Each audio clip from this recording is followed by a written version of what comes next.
In any given year, 40 million Americans will suffer from debilitating anxiety. Over the course of your lifetime, there's a 1 out of 4 chance that you'll have an anxiety disorder. That is such a staggering rate. It suggests that we have entered into a new realm. We've acclimated to a new norm, one of mass disquiet. Anxiety exists in epidemic proportions in our culture. If 40 million people fell mysteriously ill on a physical level, the Center for Disease Control would be searching for the cause and looking to find the solution. As a practicing psychotherapist, it's never made sense to me that the best we can do is try to manage this disorder, typically through medication. So I've been searching to understand why we struggle in this way. Now, I'm not talking about normal levels of stress which are typical in our lives. I feel some stress standing here right now. That's the stress of engagement, of being productive and generative and moving forward. But when stress turns into distress, it impedes, it blocks our ability to live our lives well, with joy, to be present in our relationships. So I've been searching to understand why we are entrenched in this epidemic of anxiety. Here's what I've learned. I find that primarily the cause of such anxiety is due to our relationship with our thoughts. You see, when our thoughts are constantly seeking certainty, wanting to know the future in advance, we get anxious, we get fearful. We can't know that future in advance, it's unknowable, but we still continue to search for it. It sets up the struggle to actually engage in the flow of life. Rather than experiencing life, we're trying to ward off the uncertain. This induces fear in our lives. Ask yourselves, think to yourself, what causes stress, fear, and anxiety in my life? Does it have something to do with my need to know the future? A number of years ago, I was working with a woman who came to see me around her relationship, her marriage, and her anxiety disorder. She shared with me that she was unhappily married in a loveless marriage. Her husband had refused marriage counseling, and she said they were very disconnected and conflicted. They were both financially independent, and they had no children. So I asked her, why do you continue to stay married? She shared that it was around her uncertainty about who would I be if I got divorced? What would my life be like if I were not married? I was incredulous at first because the known in her life was setting up such despair, such anguish, such depression, and such anxiety. But there it was. Her need to know who she would be in the future precluded her from moving forward and kept her stagnating in life and stuck in the way she was.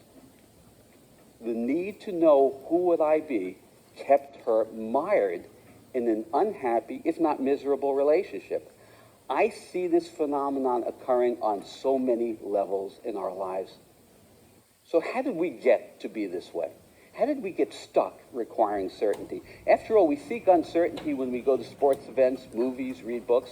But in our personal lives, we try to thwart and block uncertainty. I tracked the cause back to the great 17th century scientist Sir Isaac Newton. Newton proposed that if we had enough information, today what we might call data, that we might reasonably predict a future event. This became known as determinism. But we took it to an extreme.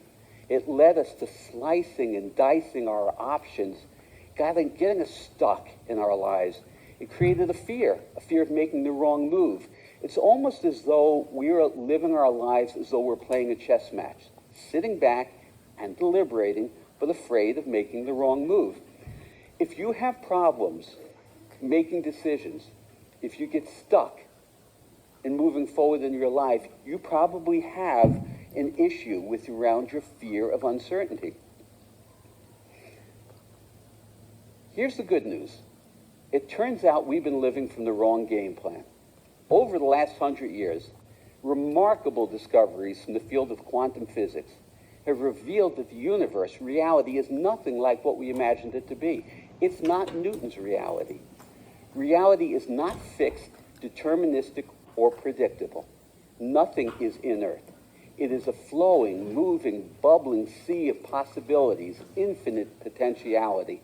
And we too can jump into that game plan and live our lives that way once we can reframe our relationship with uncertainty.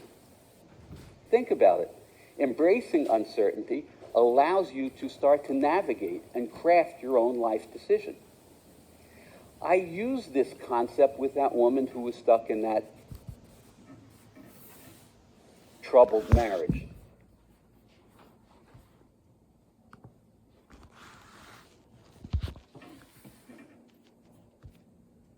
Relationship with uncertainty.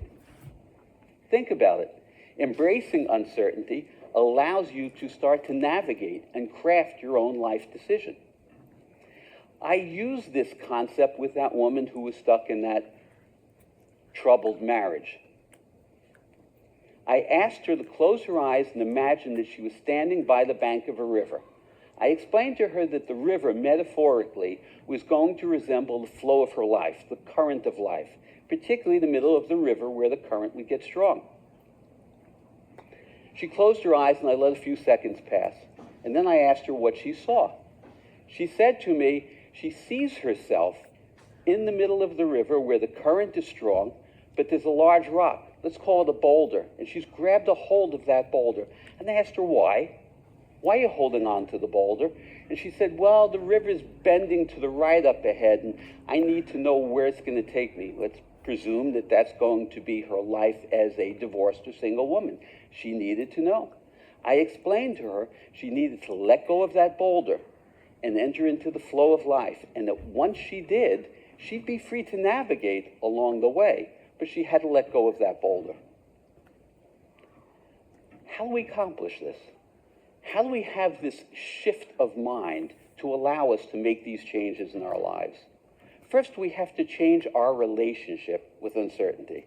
You know, typically what we fear, we resist. We go like this. We push it away. And when we do that, it emboldens it. It makes it greater. It makes us more anxious. Paradoxically, what we need to do is invite what we fear in. When you invite it in this case, invite uncertainty in, the fear starts to dissipate. It starts to retreat. Think of it this way. If reality is uncertain and we cling to seeking certainty, we're going to dysfunction. We need to change our game plan of how we engage life. Next, think about your relationship with your thoughts. If you still see your thoughts are seeking certainty, you need to notice those thoughts. Try to release them. Essentially, see the thought, but don't become the thought. If you don't become that thought, you can release it. Because the moment you have a thought, the thought summons up the accompanying emotion. They work in tandem. So if you have a thought seeking certainty, you're going to feel fearful. You're going to feel anxious. In the nanosecond between your thoughts, you exist in a state of pure potential. That's the universal reality. But if you keep having thoughts that are seeking certainty, garnering fear, you're never going to transcend anxiety. The most important relationship you will ever have in your life isn't with your parents. It isn't with your children. It's not with your spouse. The relationship that's going to impact you far more than any other relationship you have ever had is with your thoughts. You need to learn to choose them with care. Turn your thoughts into your ally. When you do that, you can begin to write the script of your own life. Think of it this way. Uncertainty can be the wind in the sail of your life that generates your ability to move forward and experience your life without fear, without anxiety, and with joy, and the ability to be present. Embrace uncertainty. It can be your best friend. Thank you.